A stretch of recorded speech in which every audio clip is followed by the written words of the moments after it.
ನಮ್ಮ ದೇಶದಲ್ಲಿ ಸಾಕಷ್ಟು ಅಚ್ಚರಿ ಹುಟ್ಟಿಸುವ ಚಮತ್ಕಾರಿ ದೇವಾಲಯಗಳಿವೆ. ಆದರೆ ಪಾಕಿಸ್ತಾನ ಸೈನ್ಯ ಈ ದೇವಾಲಯ ಹಾಗೂ ಈ ದೇವಿಯ ಹೆಸರು ಕೇಳಿದರೆ ನಡುಕ ಹುಟ್ಟುವಂತಹ ಒಂದು ದೇವಸ್ಥಾನ ನಮ್ಮ ದೇಶದಲ್ಲಿ ಇದೆ ಅಂದ್ರೆ ನೀವು ನಂಬಲೇಬೇಕು.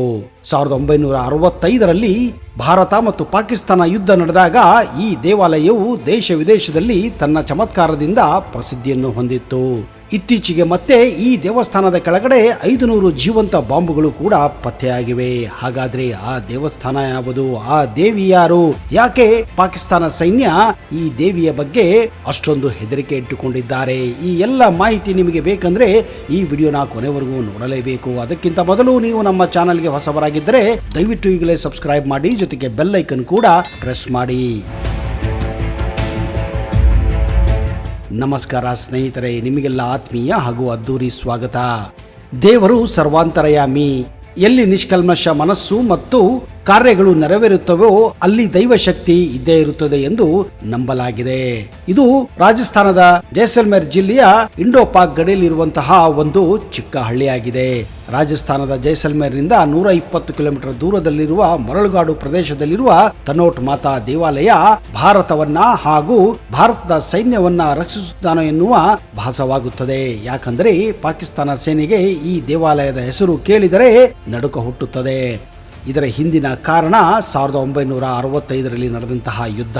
ಪಾಕಿಸ್ತಾನಕ್ಕೆ ಆ ಯುದ್ಧದಲ್ಲಿ ಮುಖಭಂಗವಾಗಿದ್ದರ ಜೊತೆಗೆ ಮತ್ತೊಂದು ಕರಾಳ ದಿನವನ್ನು ಕೂಡ ಅನುಭವಿಸಬೇಕಾಗುತ್ತದೆ. ಅದೇನೆಂದರೆ ಪಾಕಿಸ್ತಾನ ಯುದ್ಧದ ಭಾಗವಾಗಿ ರಾಜಸ್ಥಾನದ ತನೋಟ್ ಮಾತಾ ದೇವಾಲಯ ಮೇಲೆ ಸಿಡಿಸಿದ್ದ 3000ಕ್ಕೂ ಹೆಚ್ಚು ಬಾಂಬುಗಳು ಸಿಡಿಯದೆ ನಿಷ್ಕ್ರಿಯವಾಗಿತ್ತು. ಭಗವತಿ ದೇವಿ ಎಂದು ಕರೆಯಲ್ಪಡುವ ತನೋಟ್ ಮಾತಾ ಮತ್ತೊಂದು ಅಚ್ಚರಿಯ ವಿಷಯ ಏನೆಂದರೆ ಪಾಕಿಸ್ತಾನದ ಈಗಿನ ಭಾಗವಾಗಿರುವ ಬಲೂಚಿಸ್ತಾನದಲ್ಲಿ ಒಂದು ಶಕ್ತಿಪೀಠ ಇದೆ. ಅದುವೇ ಹಿಂಗ್ಲಾಜ್ ಮಾತಾ. ಆ ಹಿಂಗ್ಲಾಜ್ ಮಾತಾನ ಅವತಾರವೇ ಈ ತನೋಟ್ ಮಾತಾ ಎಂದು ಕೂಡ ನಂಬಲಾಗಿದೆ. ತನೋಟ್ ಮಾತಾ ದೇವಾಲಯ ರಾಜಸ್ಥಾನದ ಭಾತಿ ರಾಜಪೂರ ಪರಂಪರೆಗೆ ಪೂಜನೀಯವಾಗಿದೆ. ಕಾಲಕ್ರಮೇಣ ರಾಜಪೂತರು ತನೋಟ್ನಿಂದ ಜೈಸಲ್ಮೇರ್ಗೆ ತಮ್ಮ ರಾಜಧಾನಿಯನ್ನು ವರ್ಗಾಯಿಸಿದರೂ ಭಗವತಿ ಶ್ರೀ ದೇವಿಯ ದೇವಾಲಯ ಮಾತ್ರ ತನೋಟ್ನಲ್ಲೇ ಉಳಿಯುತ್ತದೆ. ತನೋಟ್ ದೇವಿ ಎಂದೇ ಕರೆಯಲಾಗುವ ಭಗವತಿ ದೇವಿ ಹುಟ್ಟಿದ್ದು ಕ್ರಿಸ್ತಿ ಶಕ 752ರ ವಿಕ್ರಮ ಸಂವತ್ಸರದಲ್ಲಿ. ಮಾಂಡಿಯ ದಂಪತಿಗಳ ಜ್ಯೇಷ್ಠ ಪುತ್ರಿಯಾಗಿ ಜನಿಸಿದ ಭಗವತಿ ಶ್ರೀ ದೇವಿ ಬಾಲ್ಯದಲ್ಲಿಯೇ ತನ್ನ ಆಧ್ಯಾತ್ಮಿಕ ಗುಣಗಳಿಂದ ಸ್ಥಳೀಯವಾಗಿ ಪ್ರಸಿದ್ಧಿಯನ್ನು ಪಡೆಯುತ್ತಾಳೆ. ಈ ತಾಯಿ ಇಹಲೋಕ ತ್ಯಜಿಸಿದ ನಂತರ ಆಕೆಯನ್ನು ಸ್ಥಳೀಯರು ಭಗವತಿ ದೇವಿ ಅವತಾರವೆಂದು ಪೂಜಿಸಿ ಇಲ್ಲಿ ದೇವಸ್ಥಾನವನ್ನ ಕಟ್ಟುತ್ತಾರೆ. ಅಂದಿನಿಂದ ಇಂದಿನವರೆಗೂ ತನೋಟ್ ದೇವಿಯನ್ನು ಇಲ್ಲಿನ ಸ್ಥಳೀಯರು ಶ್ರದ್ಧಾ ಭಕ್ತಿಯಿಂದ ಪೂಜಿಸುತ್ತಾರೆ. ಅಷ್ಟೇ ಅಲ್ಲದೆ ಈ ದೇವಾಲಯ ಸೈನಿಕರಿಗೂ ಸಹ ಪೂಜನೀಯವಾಗಿದೆ, ಪ್ರೇರಕವಾಗಿದೆ. ಇಲ್ಲಿ ಯಾವ ಧರ್ಮ ಆಗಲಿ ಯಾವ ಜಾತಿ ಆಗಲಿ ಯಾರೂ ಕೂಡ ನೋಡುವುದಿಲ್ಲ. ಎಲ್ಲ ಸೈನಿಕರು ಈ ದೇವಿಯ ಭಕ್ತರಾಗಿದ್ದಾರೆ. ನಿಜ ಹೇಳಬೇಕೆಂದರೆ ಹಿಂದೂಗಳಿಗಿಂತ ಜಾಸ್ತಿ ಈ ದೇವಾಲಯವನ್ನ ಮುಸ್ಲಿಮರೇ ಇಲ್ಲಿ ಹೆಚ್ಚು ದರ್ಶನ ಪಡೆಯುತ್ತಾರೆ. ಇದಕ್ಕೆ ನಿರ್ಬಂಧವೆಂದಂತೆ 1965ರಲ್ಲಿ ಭಾರತದ ಮೇಲೆ ಯುದ್ಧ ನಡೆಸಿದ್ದ ಪಾಕಿಸ್ತಾನ ಈ ದೇವಾಲಯದ ಸುತ್ತಮುತ್ತ ಪ್ರದೇಶಗಳಲ್ಲಿ 3000 ಬಾಂಬುಗಳನ್ನ ಸಿಡಿಸಿತ್ತು. ಈ ಪೈಕಿ ದೇವಾಲಯದ ಆವರಣವನ್ನ ಗುರಿಯಾಗಿಸಿಕೊಂಡು 450 ಶೆಲ್ಗಳಿಂದ ದಾಳಿ ಮಾಡಲಾಯಿತು. ಆದರೆ ಪಾಕಿಸ್ತಾನ ಹಾಕಿದ್ದ 3000 ಬಾಂಬುಗಳು ಶೆಲ್ಲುಗಳಲ್ಲಿ ಒಂದು ಕೂಡ ಈ ಪ್ರದೇಶದಲ್ಲಿ ಸಿಡಿಯಲು ಸಾಧ್ಯವಾಗಿಲ್ಲ. ಇದಾದ ಬಳಿಕ 1971ರಲ್ಲಿ ಮತ್ತೆ ಪಾಕಿಸ್ತಾನ ಮತ್ತೆ ತನ್ನ ನರಿ ಬುದ್ಧಿಯನ್ನ ಬಿಡುವುದಿಲ್ಲ. ಮತ್ತೊಮ್ಮೆ ಭಾರತದ ಮೇಲೆ ಇದೇ ಸ್ಥಳದಲ್ಲಿ ಅಟ್ಯಾಕ್ ಮಾಡುತ್ತದೆ. ಅದೇನೆಂದರೆ ಆ ವರ್ಷ ಡಿಸೆಂಬರ್ 4ರಂದು ಪಾಕಿಸ್ತಾನದ ಲಾಂಗೆವಾಲಾದ ಮೇಲೆ ಏಕಾಏಕಿ ದಾಳಿ ಮಾಡಿದಾಗ ತನೋಟ್ ದೇವಿಯಿಂದ ಪ್ರೇರಣೆ ಪಡೆದ ಪಂಜಾಬ್ ರೆಜಿಮೆಂಟ್ ನ ಒಂದು ತಂಡ BSF ಸಹಾಯದಿಂದ ಪಾಕಿಸ್ತಾನವನ್ನ ಹಿಮ್ಮೆಟ್ಟುತ್ತದೆ. ಆ ದಿನ ಪಾಕಿಸ್ತಾನದ 2000 ಸೈನಿಕ ದಾಳಿಯನ್ನು ಕೇವಲ 120 ಭಾರತೀಯ ಸೈನಿಕರು ಛಿದ್ರಗೊಳಿಸಿದ್ದರು. ಇದಕ್ಕೆ ಪ್ರೇರಕವಾಗಿದ್ದು ಈ ತನೋಟ್ ತಾಯಿಯೇ. ಇತಿಹಾಸದಲ್ಲೇ ಮೊದಲ ಬಾರಿಗೆ 120 ಜನ ಯೋಧರು 2000 ಶತ್ರುಗಳನ್ನ ಹಿಮ್ಮೆಟ್ಟಿಸಿದ್ದ ವಿರೋಚಿತ ಕದನದ ಕಥೆ ಇಂದಿಗೂ ಮೈಚಳಿ ಬಿಡಿಸುತ್ತದೆ. ಪ್ರತಿ ವರ್ಷ ಇಲ್ಲಿ 2 ನವರಾತ್ರಿಗಳು ಕೂಡ ನಡೆಯುತ್ತವೆ. ಸೈನಿಕರಿಗೆ ಪ್ರೇರಕ ಶಕ್ತಿಯಾಗಿ ದೇಶವನ್ನು ಕಾಪಾಡುತ್ತಿರುವ ದೇವಿ ಎಂದೇ ತನೋಟ್ ದೇವಿ ಪ್ರಸಿದ್ಧಿ ಪಡೆದಿದ್ದು, ದೇವಿಯ ದರ್ಶನಕ್ಕೆ ಇಂದಿಗೂ ದೇಶ ವಿದೇಶಗಳಿಂದ 100 ಯಾತ್ರಿಕರು ಜೊತೆಗೆ 100 ಸೈನಿಕರು ಕೂಡ ಇಲ್ಲಿ ಆಗಮಿಸುತ್ತಾರೆ. ಇದೇ ಲಾಂಗೇವಾಲಾ ಕದನವನ್ನು ಆಧರಿಸಿ ಬಾಲಿವುಡ್ನಲ್ಲಿ 1990ರ ದಶಕದಲ್ಲಿ ಬಾರ್ಡರ್ ಚಿತ್ರವನ್ನು ಕೂಡ ನಿರ್ಮಾಣ ಮಾಡಲಾಗಿತ್ತು.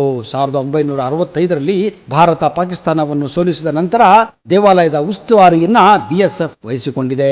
ನಂತರ ಇಲ್ಲಿ ಇದೇ ದೇವಸ್ಥಾನಕ್ಕಾಗಿ ಸೈನ್ಯದಲ್ಲೂ ಕೂಡ ಕೆಲವು ಹುದ್ದೆಗಳನ್ನ ಸ್ಥಾಪಿಸಿ ಅವುಗಳ ಕಾರ್ಯನಿರ್ವಹಣೆ ಹಾಗೂ ಪೂಜೆಗಾಗಿ ವ್ಯಕ್ತಿಗಳನ್ನ ಇಲ್ಲಿ ಸೈನಿಕರನ್ನೇ ನೇಮಿಸಲಾಗಿದೆ.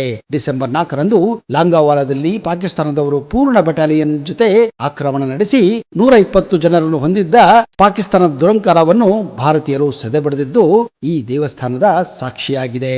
ಈ ದೇವಸ್ಥಾನದ ಚಮತ್ಕಾರಕ್ಕೆ ಸಾಕ್ಷಿಯಾಗಿದೆ. 1971ರ ಯುದ್ಧದ ನಂತರ ತನೋಟ್ ದೇವಾಲಯ ಖ್ಯಾತಿಯನ್ನು ಉತ್ತುಂಗಕ್ಕೆ ತರುವ ಉದ್ದೇಶದಿಂದ BSF ಈ ದೇವಾಲಯವನ್ನ ತನ್ನ ಅಧೀನಕ್ಕೆ ಪಡೆಯಿತು.